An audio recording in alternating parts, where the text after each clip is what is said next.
রাধে রাধে বন্ধুরা, আজ আমরা অনেক দিন পর বেরিয়েছি ঘুরতে। তো আজকে আমরা কোথায় যাচ্ছি চলো তোমাদেরকেও দেখাচ্ছি। খুব সুন্দর একটা জায়গা, অনেক দিন আগে গিয়েছিলাম, বেশ 2-3 বছর হয়ে গেছে।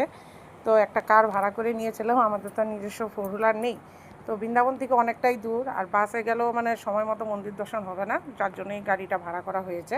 তো সঙ্গে আমার যা দেওয়ার হাজব্যান্ড আর 2 ছেলেই ছিল। তো এখানে যায় শরীরটা ভালো ছিল না, তাই ও একটু মানে চোখটা বন্ধ করে আছে। তো আমরা পৌঁছে গেছি রমনরতিতে। খুব সুন্দর জায়গা, এখানে তোমরা যদি কোনো সময় আসো তোমাদেরও খুব ভালো লাগবে। আর যদি তোমরা অসুবিধা হয় তোমাদের, তাহলে আমার সঙ্গে যোগাযোগ করো। তো দেখো, রমনরতির গেটটা এত সুন্দর, সমস্ত কিছু বাঁশ দিয়ে তৈরি করা। আর এই যে ঘরগুলো দেখতে পাচ্ছ, এ হচ্ছে সাধুরা থাকে। আগে মাটির ঘর ছিল, এখন এগুলো বাঁশের ঘর হয়ে গেছে।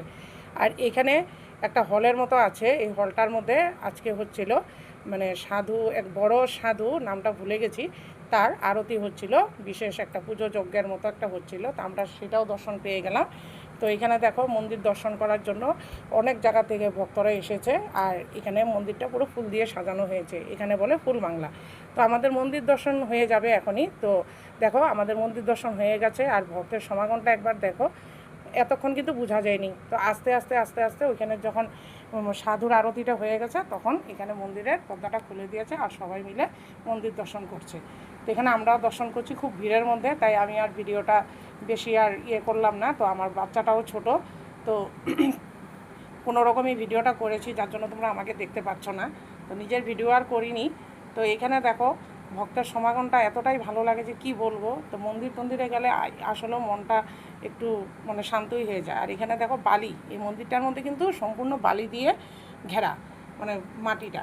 তো খুব গরম ছিল। আর এখানে নাকি বালি দিয়ে ঘর বানালে নাকি নিজস্ব একটা ঘর হয়, যদিও বা আমার একটা আছে, তাও একটা ঘর বানালাম। তো আমরা বেরিয়ে আসছি এখন। তো এখন কোথায় যাব, চলো আমার সঙ্গে থাকো, দেখতেই পাবে।